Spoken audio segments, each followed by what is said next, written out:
mixed in amongst us. And all they are is murdering. It's not eclipse, new moon, breaking dawn, point one. It ain't like that, all right? Why do you know the names to all the specific Twilight films? What? And what's your gripe with Breaking Dawn Part 2? It's the exciting conclusion of the whole Twilight saga. So it's a documentary, I see. Let's start the show!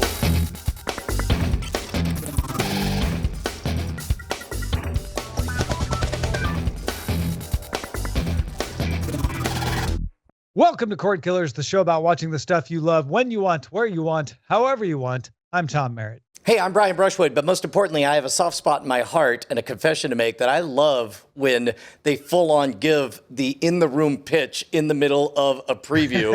Is that what we just saw, Bryce? That was a trailer for Netflix's upcoming Day Shift, which is streaming on August 12th. It's Jamie Foxx, Dave Franco, and Snoop Dogg, who just go around shooting vampires. It's great. I wanted to use the opening of the trailer, which is just Jamie Foxx breaking into an old woman's apartment. She goes, "What are you doing here?" And he takes a shotgun and goes, "Gah, gah," and her body just like flies over in this huge exaggerated explosion. And then you're like, "What are you doing, Jamie Foxx?" And then her body's all contorted because she's a vampire. So for the record, before I convince you to start a podcast where all you do is describe trailers for me, we have to introduce Hammond, who's joining us for this episode. Hey! Tell you, I love doing this show. It's the only way that I get to see either of you on a regular basis. Yeah, that was one of the things.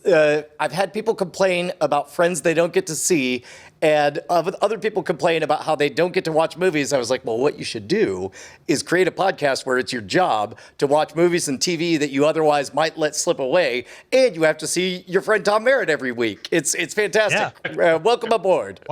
Why do you think I podcast with Molly Wood, Veronica Belmont, Justin Robert Young, Brian Brushwood, Scott Johnson? To serve the end of us hanging out together, let's get to our primary target.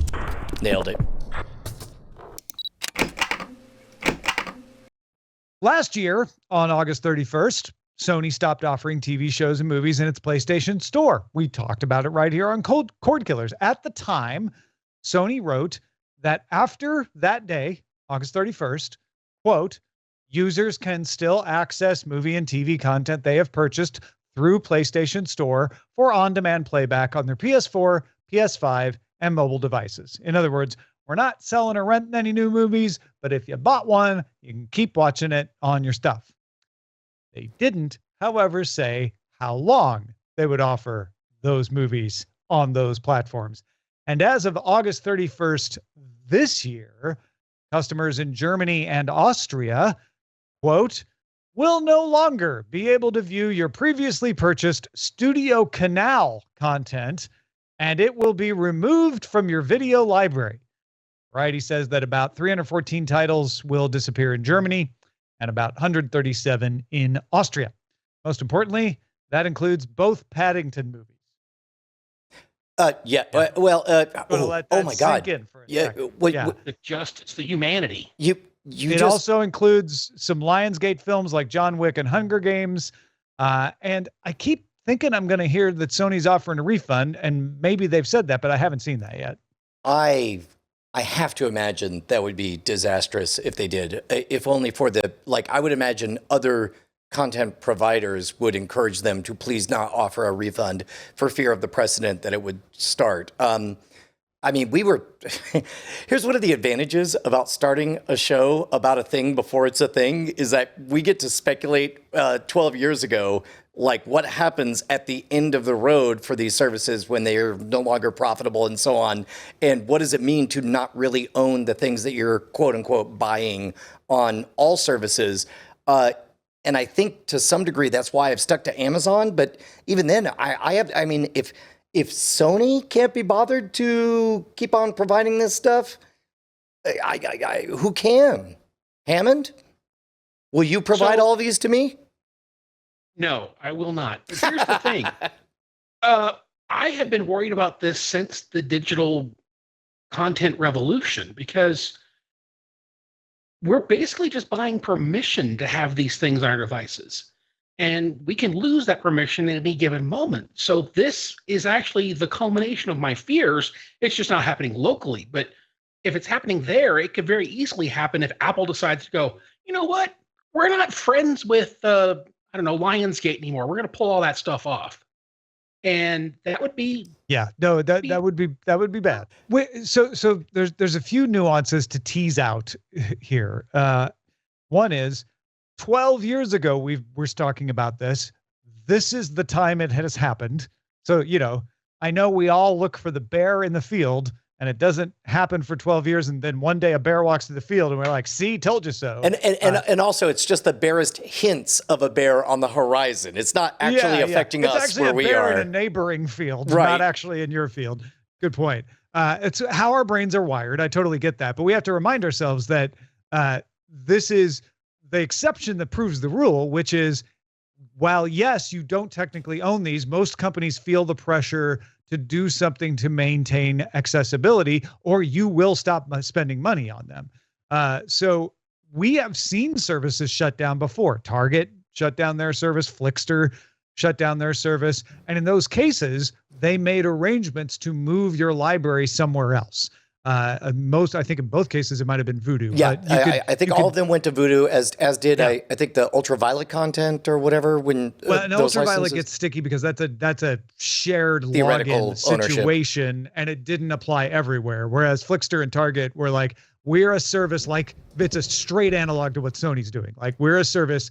And so I fault Sony on this for not migrating the libraries. Instead, providing access on the PlayStation Store ends up being worse, because my guess is a year after they shut down the store, Studio Canal came and said, like, hey, if we're not going to continue to generate revenue, we're not going to renew our agreement because we're not making any money here. So we're not going to authorize you to serve those movies anymore because you're not selling any more of our movies. And that's why they have to remove them. My guess is there's probably some other deals like that might affect other movies and in other markets down the road. Probably not everywhere, probably not everything, but Sony should have planned better. They should have figured out how to migrate this content somewhere else so that there was less of a chance of this happening. This is not Sony's first misstep in customer service representation, right? This is something that they're not good at generally. Go on.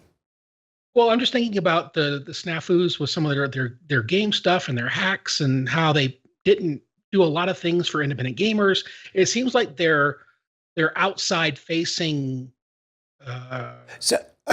customer service representation isn't great all the time. If I'm hearing you correctly, and Tom, you can let me know if this is sounding right to you. You're saying their overall reputational score is not very high, whereas other services like your Amazons and so on seem to have a better track record.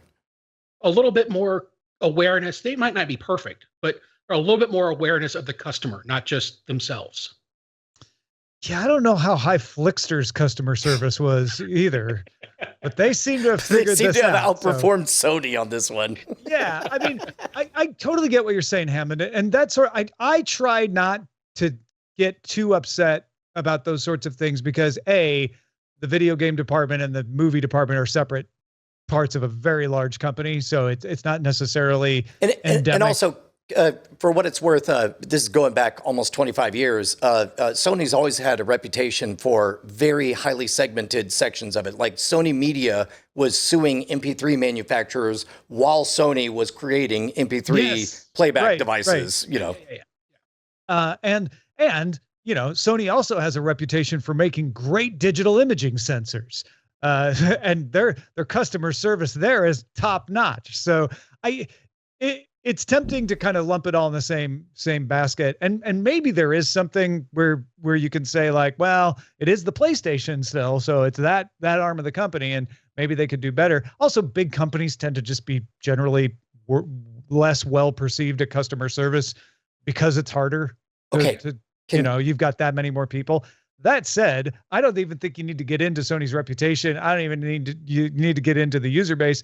This is bad. People paid for a thing and they're not going to continue to get access to the thing. I know when they bought it that it said this is a revocable license, not an ownership. So legally Sony's fine, but they could have done better, and they should have done better, in my opinion. This is the part where everybody who's feeling anything should write us at cordkillers@gmail.com right now. But I have to admit, I'm going to say something that 10 years ago I never thought I'd say. I don't know how upset I am about all of this. It reminds me a little bit about the throwaway joke in the first Men in Black movie where they announced like, oh yeah, this is going to replace the CD. Means I'll have to buy the White Album again. It's like, oh yeah, buying the White Album again and again and again is a thing that was already a thing, on 8-track, cassette, vinyl, CD, etc., MP3, and so on. So it's like... It's not like something better is replacing this. No. In fact, you're right. Nothing better is replacing it. And yes and no. Something better has replaced it. Higher quality services that are still around. With a higher reputational score, right? So I guess what I'm saying is this is it. This is the beginning of the moment we've feared ever since the beginning of the cord-cutting revolution. And yet, it's like we're all sinking into a black hole, and I turn to you and I say, doesn't hurt as much as I thought it would. Here we are, dying. Bye. Turns out we're only being stretched out infinitely to the external perceivers. I feel just fine. I asphyxiated a long time ago, Tom. It's great. And I didn't even notice. I would go back to the fact that this is a small number of users. And I'm not discounting how much it sucks for those users, but it's affecting a small percentage of people because it's PlayStation Store, which didn't have that big of an uptake in the beginning for movies and TV shows, and it's just Studio Canal films, and it's just in Germany and Austria. So it's a limited effect over how many opportunities for this to be a problem over the past 10 to 15 years. I'd say we've got a pretty good track record. That doesn't mean it's, forgivable. Like I said, I think Sony could have and should have done better, but I think it does say like this way of doing things isn't nearly as bad as you thought it would be. But think about Paddington.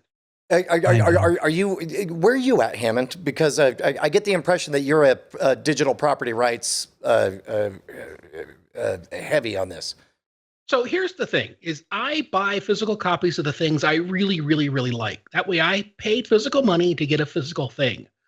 I have a large collection of things that I have purchased digitally that if they go away, will I miss the money? Sure. Have I enjoyed it while I owned it? Absolutely. Will I be upset if it goes? Depends on what it is. I'm really still trying to get into that. I'm still an old man when it comes to buying things for things. But the idea of buying ones and zeros with money, I'm starting to kind of get into. But at the same time, I also know that I don't really own jack of that stuff. Yeah. No, Goucham said that in our chat room. Online purchases are long-term video rentals. And I've had that approach to this since Apple began selling episodes of Lost for your iPod video. Like, oh, I'm paying $1.99 to be able to watch this video right now. And then it'll stick around if I want to rewatch it. So I get unlimited views. Whereas if I rent a video, I get a time limit on it. And I know what that time limit is with a rental. I get a much longer time limit that I don't know the end of if I buy it. This is one of those things where I suspect it's deeply affected by the fact that I have 3 girls separated by about 4 or 5 years apiece. So as a result, it's like, maybe the first time I rented season 1 of Avatar: The Last Airbender, but then by kid number 2, I figured out, oh wait, I have another kid who's going to grow up, and I'm going to go ahead and buy it now, so I'm going to be ready for when she hits the right age unlimited to watch this. Basically. Right? Exactly. Yeah. That's why I bought the Fresh Beat Band on DVD, because I could take it in the car. I had a DVD player in my car once upon a time. I do want to go back to something Brian said though, which is physical copies aren't a perfect long-term hedge against availability either.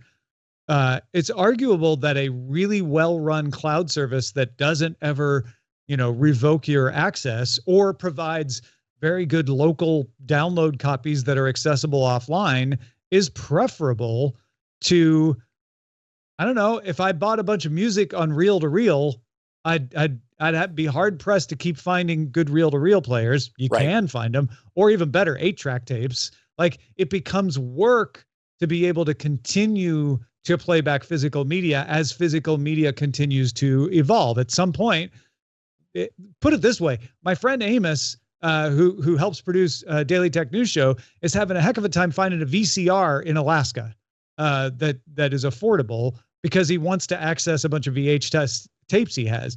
Blu-ray's going to get there someday, right? Someday your Blu-ray player is going to break and it's going to be really difficult to obtain a replacement Blu-ray player. So digital is actually a little easier to continue to maintain accessibility on. It's just a matter of, do you trust the service, or do you have a good way to do downloads and backups that are easier to maintain than physical? We're talking much longer term there. Oh, I think you're 100% right, and I know I learned this phrase back in the 90s, so I almost certainly was saying it from the beginning. But convenience trumps fidelity. You know, with your 4K Blu-rays and all the whatnots. It's like, I don't know, is it available right now, instantly, so I could show it to the person with me, or because I could watch it because I'm doing it, or do I have to spend 10 whole minutes pulling out the Jeep Job to plug into the clip clop and so on? Which, if you're willing to do the upfront work, which again, that's not convenient to do, but if you're willing to do the upfront work, you can rip the Blu-rays to your Plex server. If there's no copy protection on them, then it's perfectly legal for you to do that, and then maintain access to them that way and not lose access. But you also have to maintain the server. You have to keep replacing hard drives and do backups and stuff. The really convenient thing, the most convenient thing, is to just find them for free legally somewhere, like on a fast service. Now, you have to watch ads if you want to do that. So a little less convenient, but you don't have to watch ads. Find them streaming on a service you pay for, like a Netflix or a Peacock or something like that. It's all a matter of priorities. I don't feel like any of these answers are wrong. Going physical is not wrong, but also like just saying, you know what? I'm not going to own anything. I'm just going to try to access it when I want it. That's perfectly reasonable for some people too. Yeah, but what about if the thing that's most convenient is to not even watch the movies or the TV shows, but instead have a couple of trusted voices who have been covering the beat of cord cutting ever since 2009 or so, and you want to make sure that they keep on doing it every single Monday? What do you do then? The most convenient thing to do in that case is to hope someone else supports their Patreon. So that you don't have to. Okay, what's the second most, what's convenient for me, Tom, is what I want to know. So here's the thing. If you do that, though, you may think it's more convenient at the time, but there's going to be a little voice. It's like a little baby sheep living in your mind, just bleating at you. Yep, there it is. I heard it. Was that just me? I might be a little bit touched. Okay. It's saying you didn't support Cordkillers at patreon.com. That's the sheep of shame.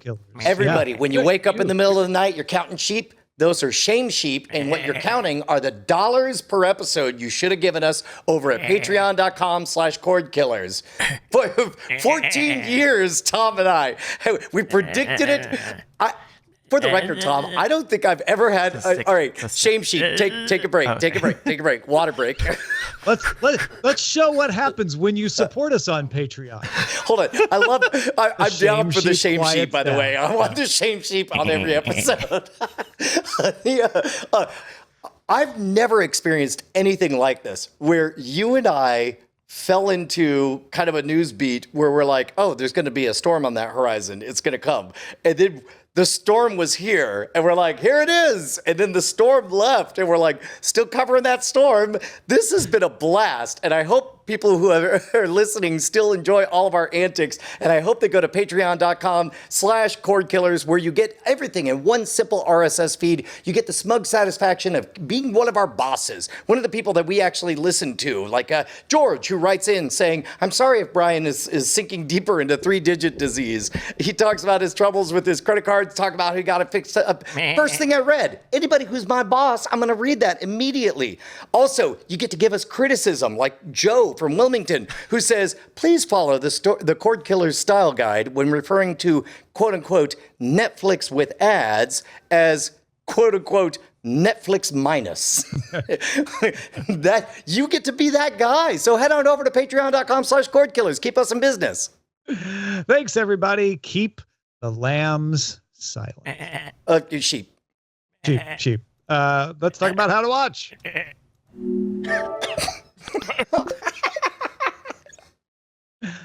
Speaking of Netflix has partnered with Sennheiser, makers of fine audio products, to implement Sennheiser's Ombio 2 channel, Ombio 2 channel spatial audio system, at least on some of its original programming. So Stranger Things, The Adam Project, Red Notice, Witcher, Lock and Key are all getting spatial audio. Netflix already offered spatial audio for Apple products, but this new Sennheiser partnership allows it to run on any device you got. Cheap TV speakers, your cell phone, your headphone, your tablet, your laptop. And Netflix is not limiting this to Netflix Plus. You can get it on Netflix Minus too, apparently, if that ever comes. What I'm trying to say is it's available at all subscription levels. It's not a premium add-on. Sennheiser gave re-recording mixers tools to tweak the rendering so that they work well no matter what device you're using. Hammond, have you experienced any kind of spatial audio on any of your devices, and do you love it as much as they're acting like we should? No. So here's the thing. I've experienced it. I was wondering if I was old. The answer is yes. No, Excellent. No, it totally is this. It's one of those things where you're going along watching a show, and all of a sudden you hear something that's weird, and it's off to the side or it's off to the behind you. And it's kind of like when surround sound doesn't get it right, and all of a sudden you hear a bird fly out from behind you, but that's the only thing in surround sound. That's what spatial audio is. It's just sometimes it pokes out, and you're like, "What is that?" And then you turn it down and turn it back up, and things are better again. It's not universal or consistent enough for me to care, and it's not universal or consistent enough for me to look for it. It's just it feels novelty-like. I want to throw in here, because Patrick Norton, who follows this stuff really close, was on Daily Tech News Show talking about this last Friday. He pointed out that Sennheiser giving tools to tweak the rendering should help prevent exactly what you're describing from happening in these cases. Neither one of us are saying it does, but he was happy to see that so that it wasn't, doing that thing that you're talking about. But even when people do surround sound mixes and all of a sudden you hear like this random person behind you, and that's the only thing you hear in surround sound, it's either done well or it's not done right. And doing it well takes training and skill, and it's not something you can just plop in and do. I can mix an Atmos on my laptop. It doesn't mean I do it though. So what this feels like to me is kind of an uncanny realism that I'm not prepared for in a lot of my audio enjoyment of audio and video stuff. For example, on Dropbox, I'll listen to a preview of a project Justin and I are working on, and it'll be spatially located, and it'll freak me out when I turn my head left and right, and I'm like, why does it sound like it's coming from my pocket? Because that's where my phone is for whatever reason, So it seems reminiscent to me of the upscaling of frame rates that we saw on televisions a few years ago, where everything looked like a cheap soap opera, or that worked very, very well for sports events, where what you wanted was to feel like you were looking straight through a window to the real event as it was happening, but it worked less well for, let's say, Cool Hand Luke, a 24 frames per second 35 millimeter film that suddenly looked like it was like, that's just a Hollywood set and those are just guys hanging out. I wonder where things are going to settle. I do agree with Patrick in the assertion that it's good that Sennheiser is making the efforts to fix whatever is weird about this. But Tom, I have to admit, I paused for a moment to wonder if I'm just old now, and I guess I'm old because it's different, and I'm again it. I love it. Oh, God damn it. I am a big Tom is officially younger than Brian. I knew you would. I'm young at heart, Brian, I guess, because, I actually really like the spatial audio that I've experienced, and I've only experienced it with AirPods using an Apple device like a tablet or a phone. But I have enjoyed it, particularly for The Mandalorian on Disney Plus. I found it to be really, really cool and really fun. I take it back. I actually used it with my AirPods and Apple TV a couple of times as well with The Mandalorian, and it was great. It was really, really immersive, and I thought it was well done. I know what you're talking about, Hammond. And when it does that, it is annoying. And so it needs to be done well for me to like it. I don't like it when it's all messy like that. And that inconsistency is totally valid criticism. But when it works, I think it works great. So what I love is that Netflix is actually broadening it out and saying, you don't have to buy AirPods. You don't have to use a particular brand of thing. We're going to make it so that you get this expanded audio experience on whatever device you have. You don't have to upgrade your plan. You don't have to upgrade your device.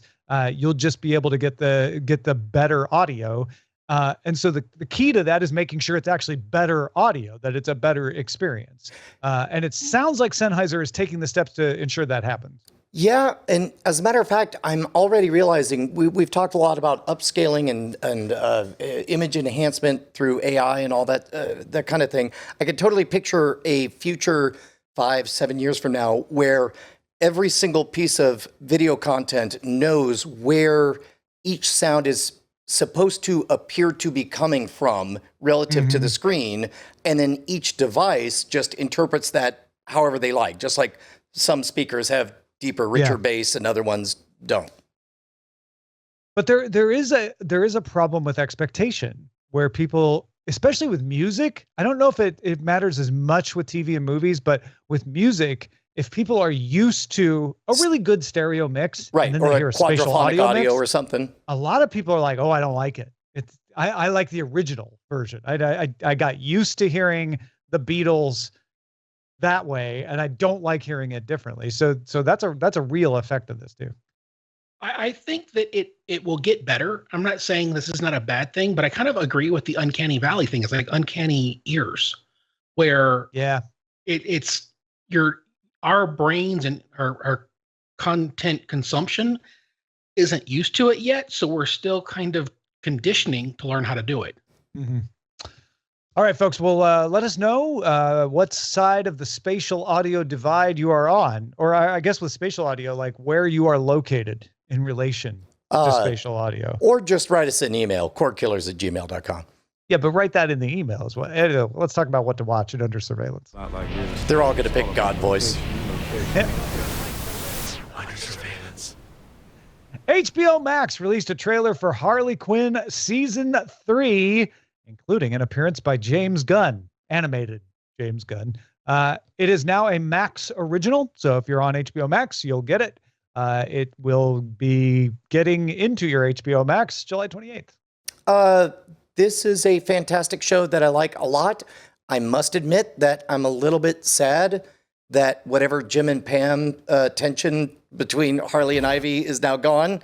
I hope they start fighting immediately. The trailer makes it look like it's gone, which I also don't like. To me feels like code for, oh, they're definitely going to start fighting instantly, and that I will totally be in for. Right? Yeah, right. Yeah. I feel like that because it was way too like, oh, and they're perfectly happy and banging all the time, and isn't it great? Look at them go. Yeah. It is a very, very good show, though.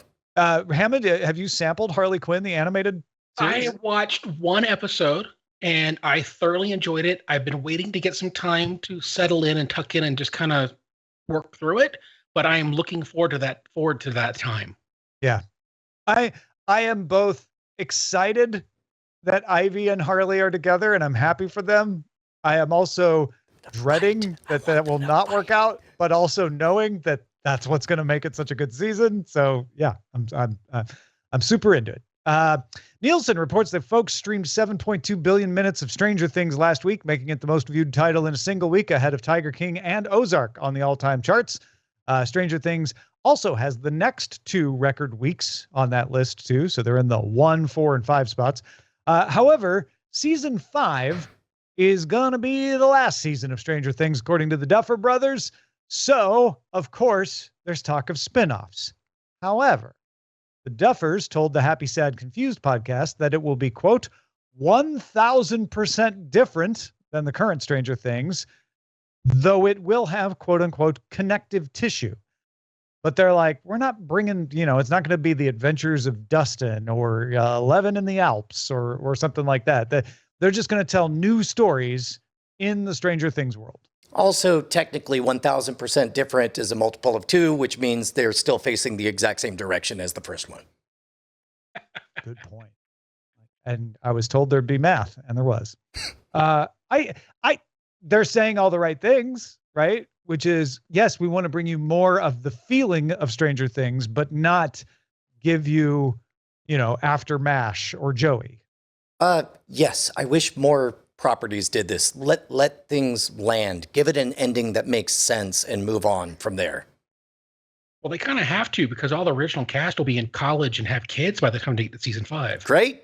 In fact, go ahead and age them up with makeup, make them all late middle age, do like an It thing where suddenly 20 years later, and then they'll age into those roles. It's going to be awesome. Yeah. Yeah. I like a lot of what they said in this podcast was that they are very much into capturing the spirit of the films of the 80s, not trying to make, remake E.T. Essentially. Or a Stranger Things universe or anything. Yeah. They're like, there's so many cool things from that genre, from that flavor of films that they want to capture. And they're like, the Spielberg-y aspect was what we did in Stranger Things. There are other styles of film from that era that they want to capture. So I'm actually really curious. That's all I'm trying to say. I'm really curious. I couldn't remember the word, which was making it. You just sparked something in me. Like, I was like, take Footloose and just figure out something else forbidden, like some kind of technology thing that's forbidden in a small town, and do Footloose, do Real Genius, but with, I don't know, on Zoom, or the more I talk, the dumber it sounds. Never mind. Well, you could also do the go full Joe Dante. Change directions. Do more batteries not included, or Monster Squad style stuff, not the Steven Spielberg style. Move on to a different thing. Yeah. Different auteur that you're emulating. Although it does seem like they're big fans of that Spielberg house, largely speaking. So I'm not sure how far afield they want to go, but I'm with you, man. Like just give us I don't know, 16 Candles, Stranger Things. Right. Yeah. Speaking of blast from the past, let's move into the 90s. There's a trailer for Clerks 3, which is going to be about Randall having a heart attack. By the way, they all still work at the convenience store, and being inspired to make a movie about their lives. The movie will play in theaters on September 13th and 15th. I say the following as somebody who has deeply enjoyed Kevin Smith's open and honest dialogue with the internet through the past decade with Smodcast and so on. This is the franchise crawling all the way up its own butt with an event that actually happened to Kevin Smith, telling the story of Kevin Smith making Clerks, and I am 100% here for it. It is, I don't care how transparent the conceit is. I loved it when I heard it in a podcast. Probably going to love it when I watch it played out in a movie about the podcast, about him describing making Clerks 1. I saw Clerks for the first time this year. Did it age well? I thought of it as a Peanuts style movie because it felt like a series of humorous vignettes, like a Peanuts film. Mm-hmm.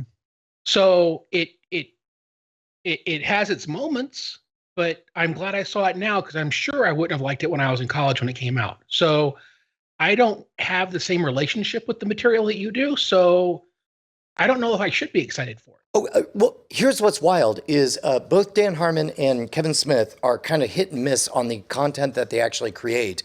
But I am deeply in love with hearing both of those humans talk about their process. I can listen to it all day long. And I've heard him tell the stories of making Clerks for the first time and how he figured out that he could put a top spin after the release by doing really good Q&A performances and so on. So if any of that makes it into this, I don't know. I'm fascinated to see what happens when it goes all the way back full circle. I'm glad you are. I just don't know if I am. Well, and it may not be for you. Like when I look at the release thing, they're going to do 2 dates in theaters and then straight to digital. And they don't even have a plan for what digital it's going to go to yet, except that it's made by Lionsgate. So I guess it just goes into the Lionsgate hopper. But I think it's meant for me and Brian.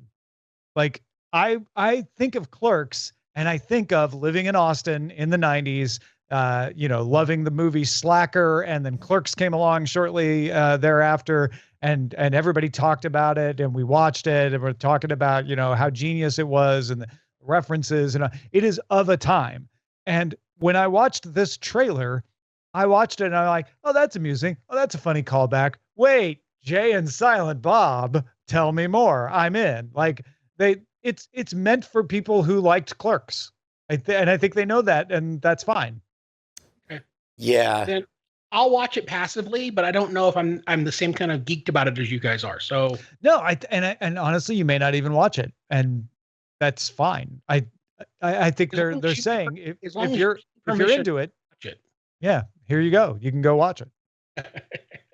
It's literally fan service, in my opinion, in a good way. Yes. Which is like, fan of Clerks? Here, I made something for you. Yep. Not a fan of Clerks? Don't worry about it. I don't know if Kevin Smith would pitch it that way, but that's the way I feel about it. Amazon released a 60-second sneak peek of Lord of the Rings, The Rings of Power, which comes to Prime Video on September 2nd. Man, 60 seconds doesn't sound like a lot of time, but there's so much real estate that you could tell so much story. For example, you could show a meteorite passing over one person that you don't know, and then see another person you don't know react to the meteorite, and then see a third person you don't know react to the same meteorite, and then do that like 10 more times. And then only give that 60 seconds to Prime subscribers. Make everyone else only get 15 seconds. Make sure to call it Season 1, Episode 0, so you're like buckled in for a ride, and the ride is very boring and means nothing to you. Yeah, I visually I'm excited because it all hit the right memory visuals, but as far as caring what the asteroid's doing, I don't care. Oh my God, the asteroid, see, this is the thing, is you got to understand, the asteroid is coming down to Middle Earth, and the people who we don't know are seeing the asteroid. It's really, I think it's a meteor. Maybe it's too smart. Meteor? Is it a meteoroid? Whatever. It's a meteor annoying. When I watched it crash, my first thought was, "Oh, this is the birth of Mordor. That's Mordor where it hits." Where it hits. That's why it's all burned up and dark. Yeah, yeah.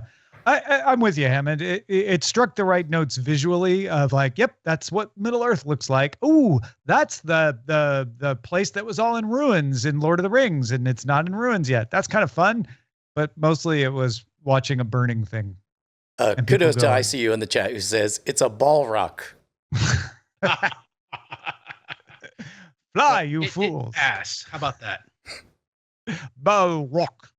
All right, let's talk about what we've had our eyes on, something we've been watching that we want to share with the audience. Hammond, what you been looking at? All right, so I saw the new Thor film, and I thoroughly enjoyed it. I thought it was great, fun. But on TV, I've been watching the new season of Letterkenny and the spinoff show Shoresy. And I got to tell you, I love that show. I want to love Letterkenny. That was one of the most authentic Tom responses I've heard. I watch it and I literally think, that's funny. That's a great thing that I like. And then I never go back and I watch another one. Like I don't know why. What am I dead inside, Hammond? No, for me it's the friendships that they have. They're genuinely friends with each other and their family, and that all kind of comes through. But then there's this other side where the writing is just so clever. When they go off on little tangents saying things, it is so hard to keep up with it because the writing is just so quick and they deliver it so rapidly and it's so clever. And sometimes you listen to those runs of things and you go back and I'm forced to rewind it and do it again just so I can catch them all. And I admire it as an art form. I admire it as a show. I love I enjoy the characters. I really enjoyed Shoresy. I hated Shoresy as a character in the Letterkenny, but as a TV show on its own, I really like Shorzy now. You know, I hate to do this to Bryce, but this conversation is making me change my eyes on, because I also saw Thor: Love and Thunder and was thinking that I would mention that and talk about that, and we can, but the Orville is the same as Letterkenny for me, which is I watched it, I liked it, and then I just stopped watching it and forgot to go back until this month. And now I'm back on the Orville flights. I'm watching the Orville. I'm loving the Orville. I can't wait to watch another Orville. And I'm still not even in the current season. I haven't caught all the way back up. So maybe there's hope for Letterkenny that at some point I will finally like relight that match and it'll take off. I think it will.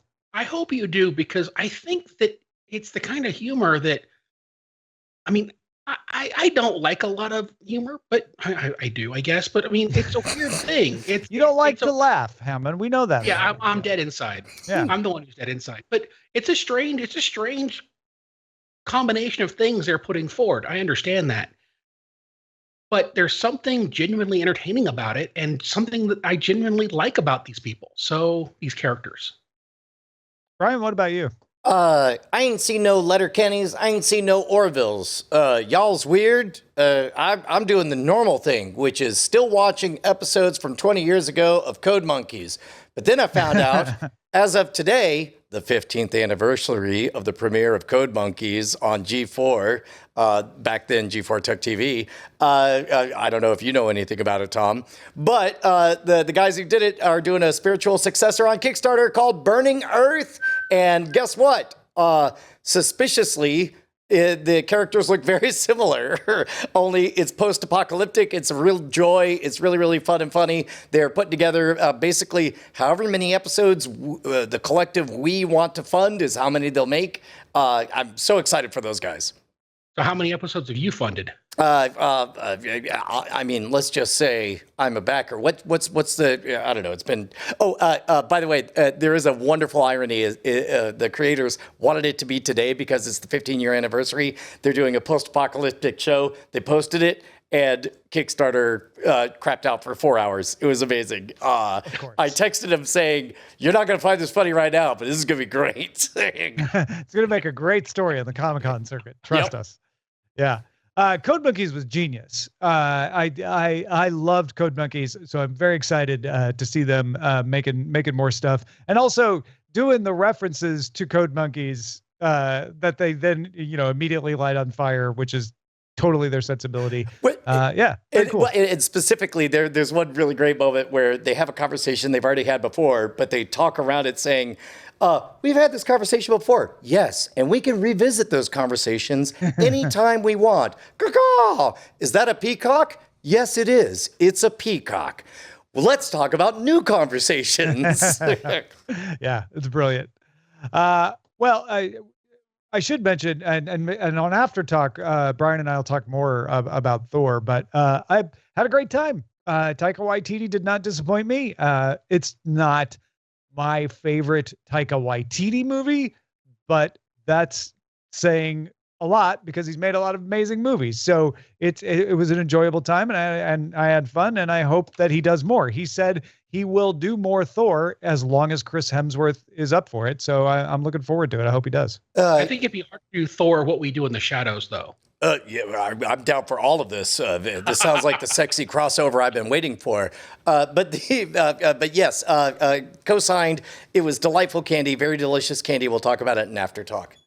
What should we be on the lookout for, Bryce? Hey, we got an email from Bill near Athens who sent in a recommendation for Hollywood lovers. Bill writes, "I know how much Brian hates movie and television shows about Hollywood, so I have the perfect show for Brian to hate. It's called The Offer on Paramount Plus. It is a show about the making of The Godfather. It's not a behind-the-scenes documentary DVD extra. It's a drama where there are actors playing the parts of the real-life people. And it's centered around Miles Teller playing Al Ruddy, a producer on The Godfather. And what he goes through to get the movie made. Some of the things that they have to deal with are the mob wanting to help the movie and then wanting to stop the movie, Paramount being in danger of being sold off by their parent company. The head of the studio doesn't want Al Pacino. A lot of problems. But it turns out that they actually made that movie and actually ended up doing pretty well. Bill's not a super fan of the Godfather movies, but really did enjoy this. Said, I found myself especially rooting for Dan Fogler as Francis Ford Coppola, who just wants to make a great movie. The famous people like Brando and Pacino, James Caan, and Sinatra are only in the show long enough to tell the story of the people behind the scenes. So, Brian, you might hate it, but I enjoyed the offer more than I thought I would when I started Bill near Athens, Georgia. I do feel like I need to clarify. I don't mind anything being set in Hollywood. What I mind is self-congratulatory hooray for us nonsense. This sounds like a bunch of people being drugged through the muck to make something that they care about, and that sounds awesome to me, so I will give it a try. All right. Well, thank you, Bill. The Offer is a 10-episode miniseries. It is streaming now on Paramount Plus. If you've got something we should be on the lookout for, please email it to us, cordkillers@gmail.com. Thank you. And yes, before anybody writes us at cordkillers@gmail.com, I do understand that Clerks 3 is self-congratulatory up its own butt. I disclaimed all of that at the beginning. But it's not in Hollywood. Okay, Jersey is the new Hollywood. You know who is in Hollywood? Me. But you know who I'm congratulating? Brian. You know why? Brian will tell you.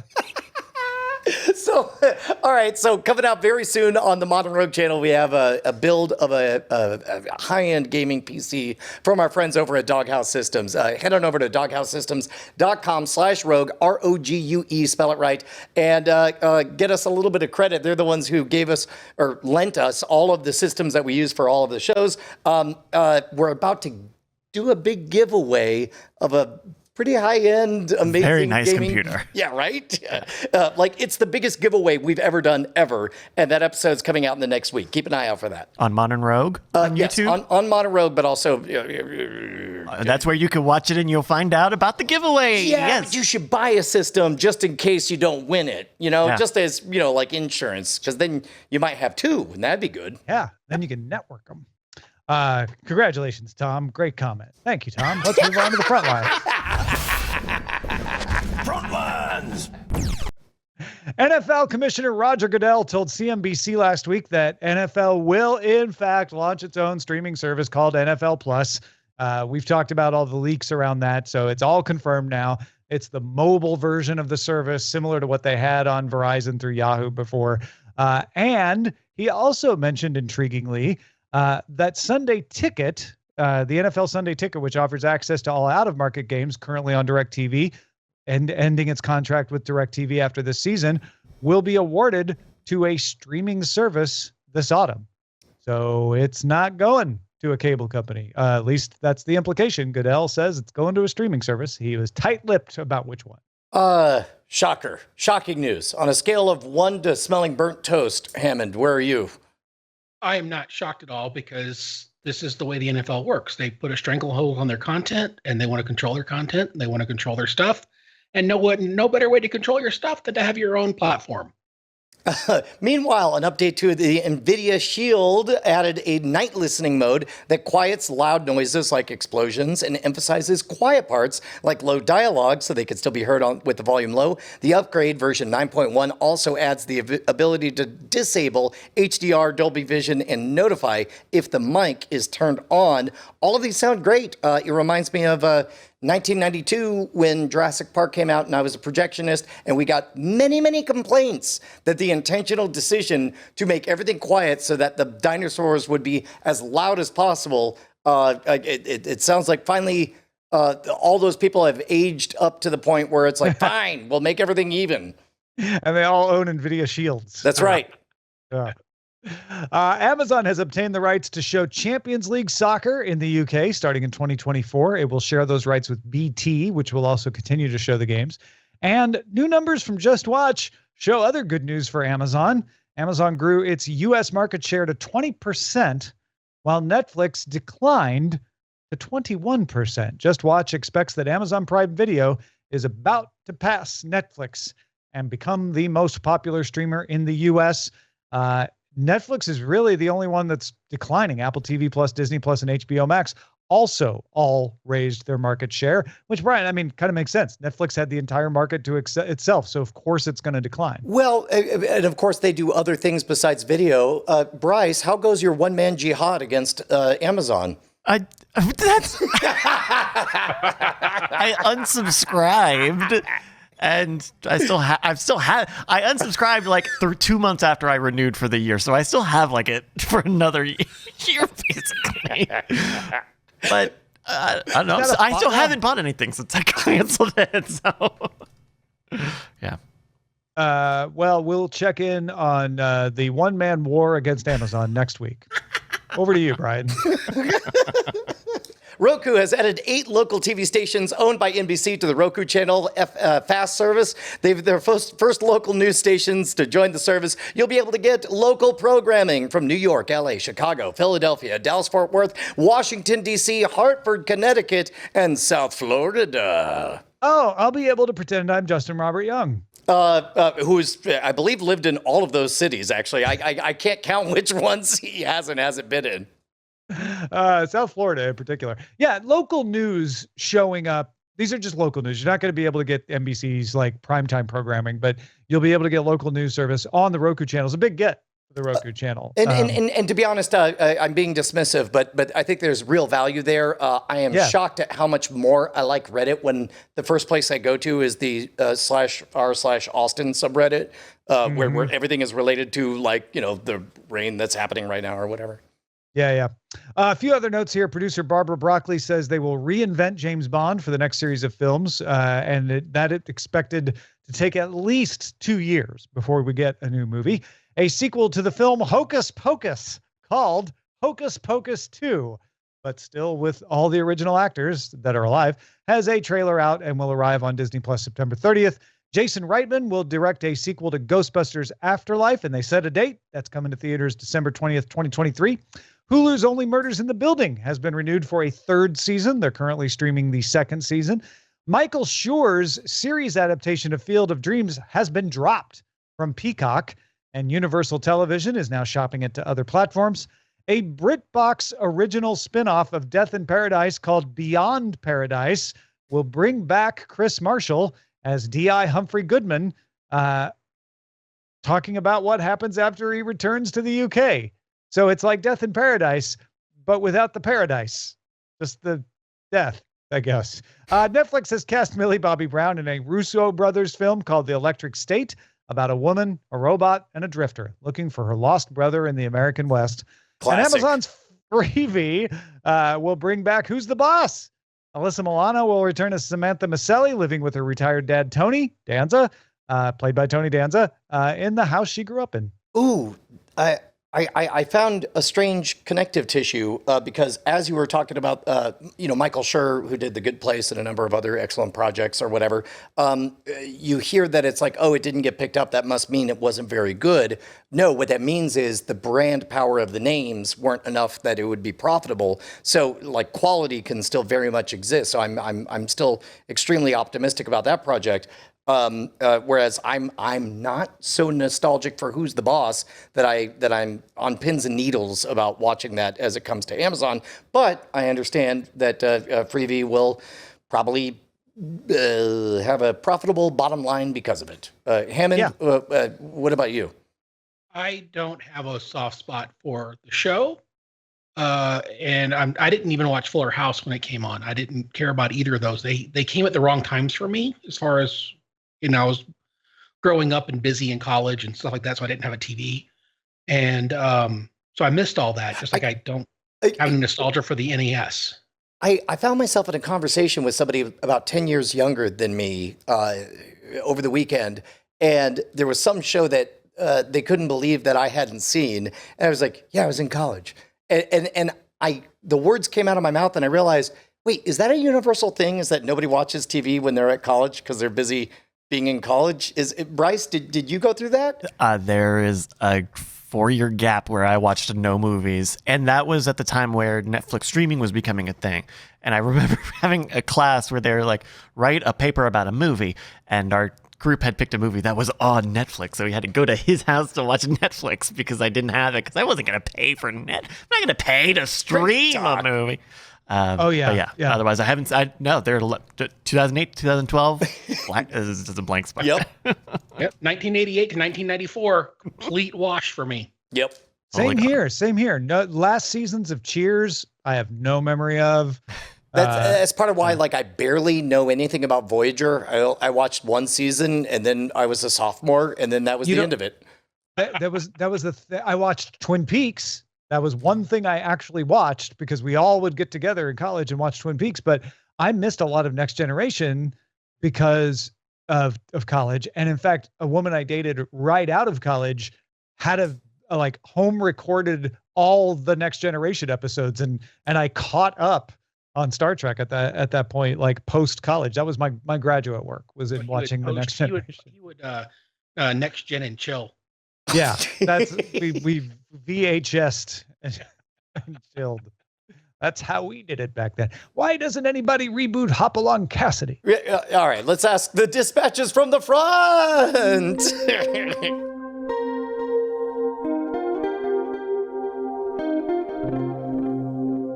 Kev writes, "Hey, killers, I really don't like the idea of banner ads covering up the bottom third of the program. This is a technology we're talking about. And then we're speculating that maybe Netflix might do it." He says, "I don't even like it scrolling across the bottom like some broadcast stations do. Creators make their content so we can see what's going on everywhere in the frame. I don't want a banner ad covering up something crucial or entertaining or whatever else in the frame the director or set designer or actor planned it to be. Give me ads at the beginning and end of every episode. Give me ads on the home screen where I select the content like Roku does. Heck, put a banner ad on the bottom of the home screen and another ad on the side like Roku. Just don't put a banner ad over the programming. I'll even take ad breaks within the programming to avoid a banner ad covering the content." That's wild. Like, I would imagine that I would be more okay with the entire screen getting just a little bit smaller, so it's uninterrupted, nothing's covered up. But interrupt, like stopping the action for, especially at a high tension moment or whatever, would drive me nuts. What if you could choose? Because I bet there's a lot of people like Kev, but then there's probably some other people who are like, no, I don't want to be interrupted. I'd rather have the banner ad. Yeah. You know what they could do? You know what Twitch, and there have been apps, we've talked about these apps before, where you kind of like accrue ad watching time, and they would give you like a movie ticket or something if you watched like credits, basically. Yeah. I could imagine something in-app purchases for on iOS, like which is not like because I'm not is describing a currency, but I'm saying like even on Hulu you could be like, hey, do you want to watch 3 ads right now and get no ads for the rest of the show or this movie, or do you just want the normal ad breaks? And choice is better here, I think. Yeah. I agree. What if you could just pay not to have to watch the ads? I mean, that's obviously, between the lines, what Kev is saying is, sounds like this offering isn't for me. I don't like ads. I would rather pay. Michael from Texas canceled Netflix years ago, but has an idea for Netflix to try to lure him back in. He says, "Let us see what's available on Netflix without signing up. I've never understood why they hide their library behind 'you must pay us first.' Entice us, Netflix. Entice us." This is actually brilliant because they could do the equivalent of what YouTube already has in their unlisted videos. Imagine if you got an email from Netflix about the thing that everybody's talking about, where it's like everybody's talking about season 5 of Stranger Things. Click on this unlisted link, and of course they're able to track, and they know that it's you that is clicking on the thing or whatever, but it just goes straight there. No BS, no previews, no sign up, no nothing. You're just watching the first episode, and it's like, sure you don't want to keep watching? Sure you don't want to come back for just a little bit? I have a vague recollection, and it might not have been Netflix, but of a service way back, 5+ years ago, doing exactly what Michael is asking. And if it was Netflix that did it, and my recollection is hazy, my guess is the reason they don't is it didn't drive subscriptions. Like, it makes sense. I'm with Michael, like, entice us, but they may have found that when they showed you the catalog, people got paralyzed by choice and didn't sign up. And that it was just better to describe the service, and signups went up. I think it's fair to say that the landscape appears to have changed, and maybe now would be a good time to give that another try. Things again. Yeah, not bad. Kind of like what Sirius does. They have promo stuff running on their channels all the time. and you listen to it, and they're halfway through the thing, they're like, hey, if you want to hear the rest of this or more content like this, sign up for Sirius. And if they had stuff like that going on Netflix at their kind of homepagey kind of stuff, then maybe that would help, where you're getting snippets and almost like the previews before the previews at the movie theater. Wait, Bryce, did you find a link to something that's pretty much what he's asking for? Yes, and it is not easy to find. It is on the homepage, but it's at the footer of the page called Only on Netflix, and it is a catalog of just Netflix originals, because they are not going to go in and out the way licensed stuff was. But Sean, Michael, if what you're looking for is a way to look through what Netflix has, I would suggest the Only on Netflix button at the bottom of their page, and you'll see at least the originals, which are a big draw. Yeah. So hopefully that helps. I suspect now that it doesn't drive signups except in certain circumstances. So they keep it around and they promote it in ads, and that's why it's there in the footer. Yeah, that's interesting. Hey, Bryce, Tom, and Brian. I watch baseball, but only occasionally. I'm primarily the Yankees. I live in Connecticut, which is geofenced to be Yankees territory, and I've cut the cord since 2013. No Yes Network. I was thrilled to see Apple Plus was going to have Friday night games, and Amazon has Yankees games when it was going to be broadcast on WR9 in New York, far away from my Leaf antenna to catch, but at least I can get it on Amazon. But the promise of the Apple Plus Big Inning, which is a TV service separate from the games, was supposed to be that the best of every game being played on the other nights that they aren't showing a full game would be available. However, Sean the dad says, I get whiplash and confused as to which game is playing, and is it live or is it a replay from moments ago? I have not tried watching Big Inning. They do a horrible job of promoting it. I would have absolutely sampled this, but I keep forgetting it's there. However, I've seen similar things on MLB Network, and I don't get, sometimes it's a replay from moments ago, but if you don't know, it doesn't matter. It's as if it's live. Okay. Didn't the NFL Network have a thing where they would play the red zone? Yeah. And it's easier with the NFL because when they get close to the end zone, you switch to that and you watch until somebody scores or doesn't. Whereas with baseball, sometimes you don't know somebody's going to hit a home run. So you have to do a moments ago home run thing. But honestly, if you stop worrying about it, you're just watching them go from game to game, and it's really fun. Yeah, but if you entirely stop worrying about it, then you're just like the brain-addled old person who's like, I like it when they hit the ball, and I don't really know when this happened. I disagree. I think the fact that you're watching something that happened 60 seconds ago instead of actually live doesn't really materially matter. Okay, if we're talking about that close, then that's fine. Yeah. Within minutes, right? Yeah. We're talking 5 minutes tops. Got it. And then Matt says, I have a 6-year-old, a 13-year-old, and an HBO Max account on my Roku TV. I'm not trying to imply that Matt thinks the Roku is his child. That's just the way he wrote it. I have a 6-year-old, a 13-year-old, and also an HBO Max account on my Roku TV. Tell me I'm stupid and I'm missing something obvious, but it seems to me that HBO Max only lets you set a PIN for your child's account, so they can't leave their account. I can't find a way to put a PIN on the parent's account. So when my kids open HBO Max on the Roku TV, they're presented a screen of accounts and they can select theirs, but then I have to put in a PIN for them. Or they can select daddy's account and watch Westworld, Game of Thrones, Suicide Squad, etc. How do I keep my 6-year-old from watching Human Centipede by accident? I checked. Human Centipede isn't on HBO Max right now, but I think you see my point, Matt. Step one, I believe, is to never use the words human centipede around your 6-year-olds, so they're not tempted to look for anything like that. Good advice. Step two, I had to go look this up, Matt, and you're right. HBO Max presents it as if your child will never be turning on the Roku. You will be the only one turning on the Roku. You'll put in the PIN, and then they get into their account, and the PIN is meant to stop them from, once you walk out of the room, secretly switching profiles to watch Human Centipede. And I get that. There's a logical consistency of if you're the kind of parent who never allows the remote for your 6-year-old, then you would always turn on the TV and set it up. But I also totally get what Matt's saying is like, that's not always the way it works in real life, in which case this whole pin thing is not a good option for Matt.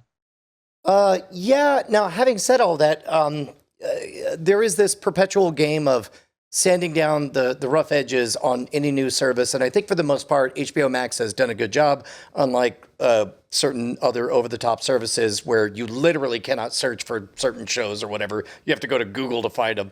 But having said that, yes, that tracks that there would be things they have yet to discover are problems. Yeah. And granted, the workaround is, well, never give your 6-year-old the remote.